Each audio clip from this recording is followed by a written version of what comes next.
దేవునికి స్తోత్రం. మన ప్రభువును ప్రియ రక్షకుడైన యేసుక్రీస్తు వారి నామంలో మీ అందరికీ ఈ ఉదయకాలపు శుభాలు తెలియజేస్తూ ఉన్నాను. దేవుని కృపను బట్టి మీరందరూ క్షేమంగా ఉన్నారని నేను ప్రభువుకు ప్రార్థన చేస్తూ ఉన్నాను. ప్రియ దేవుని బిడ్డలారా, మరొకసారి ఈ ఉదయకాల సమయంలో 2021 సంవత్సరం జూన్ నెల 22వ తేదీ ఈ ఉదయకాల సమయంలో అనుదిన వాక్య ధ్యానానికి దేవుడు సిద్ధపరిచిన వాక్యాన్ని నేను చదువుతా ఉన్నాను. సంఖ్యాకాండము 6వ అధ్యాయము 25వ వచనం. యెహోవా నీకు తన సన్నిధిని ప్రకాశింపచేసి నిన్ను కరుణించునుగాక. మరొకసారి, యెహోవా నీకు తన సన్నిధిని ప్రకాశింపచేసి నిన్ను కరుణించునుగాక. ప్రియ దేవుని బిడ్డలారా, తండ్రి అయిన దేవుడు తన పిల్లలు ఎప్పుడూ కూడా క్షేమంగా, సంతోషంగా, ఆనందంగా, ఆరోగ్యంగా ఉండాలని కోరుకుంటాడు. తన పిల్లలమైనటువంటి మనమందరము కూడా మనం ఏ విషయంలో కూడా బాధపడకుండా, కష్టం లేకుండా, మంచి ఆరోగ్యము కలిగి, ఆర్థికపరమైన ఇబ్బందులు కానీ, ఆరోగ్యపరమైన ఇబ్బందులు కానీ, ఏమి ఇతరులు అనగా శత్రువుల భయము కానీ లేకుండా సంతోషంగా ఉండాలి అని కోరుకుంటాడు దేవుడు.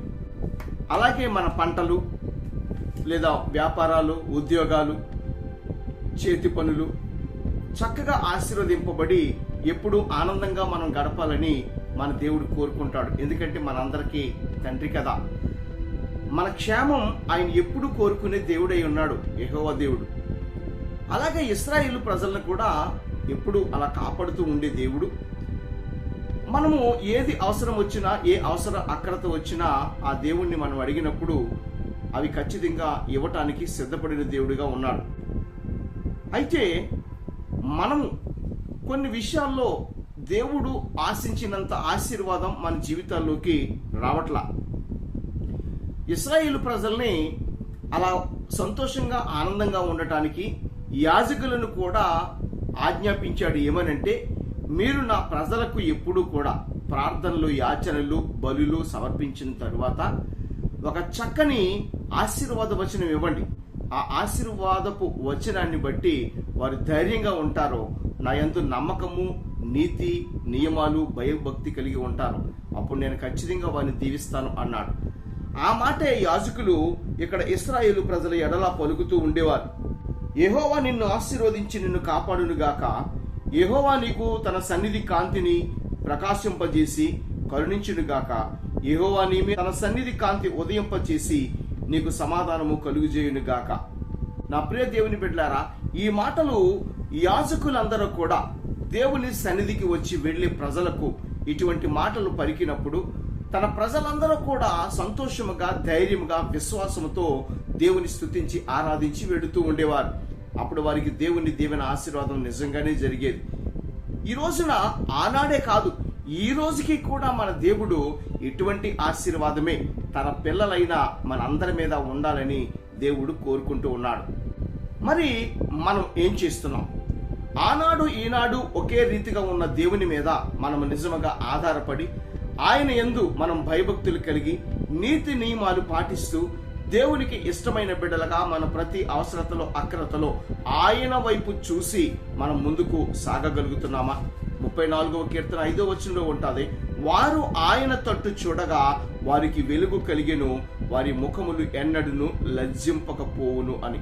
నిజమే, మనము ఎప్పుడైతే ఆయన పిల్లలుగా ప్రతి విషయములో ఆయన వైపు అనగా దేవుని వైపు మనం చూస్తామో, మనము ఎట్టి పరిస్థితుల్లో సిగ్గుపడకుండా ఆయన ముఖకాంతి మన మీద ప్రకాశింపజేసి ఆయన దీవెన ఆశీర్వాదం మన మీద ఉండాలి.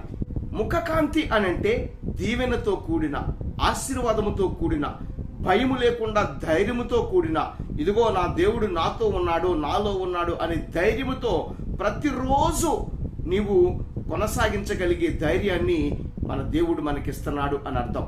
ఆయన వైపు మనం చూస్తే ఎప్పుడూ సిగ్గుపడం. ఎందుకంటే తన పిల్లలమైన మనల్ని సిగ్గుపరిచే దేవుడు కాదు. రోమీయులకు రాసిన పత్రిక 14వ అధ్యాయం 17వ వచనంలో మాట ఉంటుంది, దేవుని రాజ్యము భోజనము పానము కాదు, కానీ నీతియు సమాధానమును పరిశుద్ధాత్మ యందలి ఆనందమునయ్యున్నది అని. నిజమే, దేవుని యొక్క రాజ్యము మనము చేర్చబడి ఈ భూమి మీద మాత్రమే దీవెన ఆశీర్వాదాలు కాదు, కానీ ఆయన రాజ్యంలో కూడా చేర్చబడి మనము ఆయన బిడ్డలుగా ఉండాలి అని దేవుని ఆశ. అంతే, అక్కడికి వెళ్ళాలంటే ఏదో ఇక్కడ భోజనము పానము చేస్తే వెళ్ళిపోం, కానీ నీతియు సమాధానమును పరిశుద్ధాత్మయందలి ఆనందమై ఉన్నది. అలా ఎప్పుడైతే నీతిగా యథార్థంగా పరిశుద్ధంగా బ్రతికి ఆయన కట్టడాలు విధులు ఆయన వాక్యమును మనము కలిగి జీవించగలుగుతామో ఖచ్చితంగా మనం ఆయన బిడ్డలుగా పరిగణించబడతాం. అయితే మనము నీతిమంతులుగా యథార్థవంతులుగా నిజంగా దేవుని బిడ్డలుగా దేవుని దీవెన ఆశీర్వాదం పొంది ధైర్యముగా ఆరోగ్యముగా ఆశీర్వాదకరంగా ఉండాలంటే మనం ఏం చేయాలి అని అంటే, ఇదిగో కొన్ని నియమాలు మనకిస్తూ ఉన్నాడు. ఈ ఉదయకాల సమయంలో మీరు కూడా ఈ నియమాలు పాటించగలిగితే ఈ దినమంతయు కాదు, ఈ జీవిత కాలం అంతయు బ్రతుకు దినములన్నీ ఆయన కృపాక్షేమం మీకు తోడుగా ఉంటారు. 28వ అధ్యాయం 1 నుంచి ద్వితీయోపదేశ కాండము. నీవు నీ దేవుడైన యెహోవా మాట శ్రద్ధగా విని నేడు నేను నీకు ఆజ్ఞాపించుచున్న ఆయన ఆజ్ఞలన్నిటినీ అనుసరించి నడుచుకుని ఎడల నీ దేవుడైన యెహోవా భూమి మీద ఉన్న సమస్త జనుల కంటే నిన్ను హెచ్చించును. నీవు నీ దేవుడైన యెహోవా మాట వినిన ఎడల ఈ దీవెనలన్నీయు నీ మీదికి వచ్చి నీకు ప్రాప్తించును. నీవు పట్టణములో దీవింపబడుదువు, నీవు పొలములో దీవింపబడుదువు, నీ గర్భఫలము, నీ భూఫలము, నీ పశువుల మందలు, నీ దిక్కుటెద్దులు, నీ గొర్రె మేకల మందలు దీవింపబడును. నీ గంపయు నీవు పిండు పిసుకు తొట్టెయు దీవింపబడును. నీవు లోపలికి వచ్చినప్పుడు దీవింపబడుదువు, వెలుపలికి వచ్చినప్పుడు దీవింపబడుదువు. దేవుడిచ్చే మాటలు నువ్వు ఎక్కడ ఉన్నా సరే నేను ఇచ్చిన ఆజ్ఞలు ఈ మాటలను విని అంగీకరించి నిజముగా నన్ను కలిగి జీవిస్తే ప్రతి అవసరతలో నా వైపు నీవు చూడగలిగితే నీ ముఖము ఎన్నడను లజ్జింపదు. వారు ఆయన తట్టు చూడగా వారికి వెలుగు కలిగెను, వారి ముఖములు ఎన్నడను లజ్జింపకపోవును, అంటే సిగ్గుపడకపోవునని వాక్యం చెప్తా ఉంది 34వ కీర్తన 5వ వచనంలో. ఈరోజు ఇశ్రాయేలు ప్రజలకు అలనాడు ఇచ్చిన ఈ వాగ్దానము ఈ రోజు నీకును మన తండ్రి అయిన దేవుడు తన కుమారుడైన యేసుక్రీస్తు ద్వారా నీకు ఇవ్వటానికి ఇష్టపడుతున్నాడు. అందుకే కదా తన కుమారుడైన యేసుక్రీస్తు మన కొరకు ఈ లోకానికి వచ్చాడు. మనము సంతృప్తి కలిగిన జీవితం జీవిస్తూ సంతోషభరితమైన జీవితం జీవిస్తూ ఆయనకు బిడ్డలుగా ఆయనకు వారసులుగా బ్రతుకుతూ ఆయన వలె మనం కూడా పరిశుద్ధులుగా యథార్థంగా నీతిగా యథార్థంగా బ్రతికి ఈ భూమి మీద రక్షింపబడి ఆయన రక్తములో కడగబడి పరిశుద్ధపరచబడి ఆయనకు వారసులుగా ఉండి ఆయన రాజ్యములో ఆయన బిడ్డలుగా ఉండటానికి కదా క్రీస్తు మన కోసం ఎంత గొప్ప శిలువయాగం చేశాడు. అందుకే ఆనాడు పలికిన ఆ మాటలు ఈనాడును నువ్వు గ్రాంట్ చేసుకో.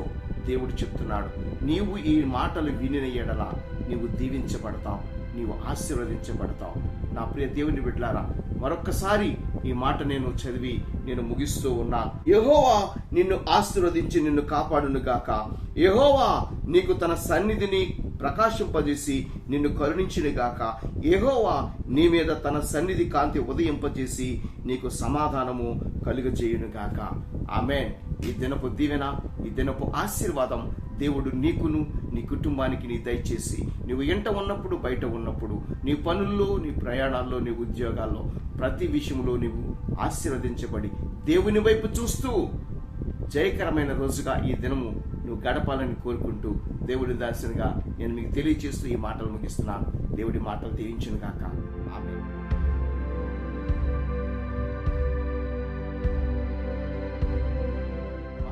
మమ్మల్ని మిక్కిలుగా ప్రేమించిన ఆ ప్రియ పరలోకపు తండ్రి, నీ పరిశుద్ధ నామానికి స్తోత్రాలు. ఇదిగో నా తండ్రి, ఉదయ కాల సమయంలో ఎందరి బిడ్డలైతే ఈ వాక్యాన్ని విని నా దేవా ఈ ప్రార్థనలు ఏకీభవిస్తున్నారు. అవును ప్రభా, నేను నీ వైపు చూస్తాను, అటు ఇటు చూడకుండా నీ వాక్యాన్ని అనుసరించి నడుస్తాను. ఎవరెవరు చెప్పిన మాటలు అనుసరించకుండా నీకు విధులు కట్టడలు నేను అనుసరిస్తాను. అంతేకాదు నా ప్రభా, నీ వాక్యానుసారమైన జీవితం నేను జీవిస్తూ నా దేవా నీ పరలోక రాజ్యానికి కూడా నేను వారసురాలను అగునట్లు నేను నా కుటుంబం అంతా కూడా నీ వైపు చూసి ముందుకు సాగిపోతాం. మమ్మల్ని దీవించండి, ఆశీర్వదించండి, బలపరచండి. ఈ బిడ్డలందరి మీద నీ కృపహస్తాన్ని ఉంచండి. నీ కృపకు మరొకసారి బిడ్డలందరినీ మీ చేతులకు అప్పగిస్తూ యేసుక్రీస్తు జీవము గల నామంలో ప్రార్థన చేస్తూ వేడుకొంచున్న పరమ తండ్రి. Amen, amen, amen. God bless you. Praise the lord.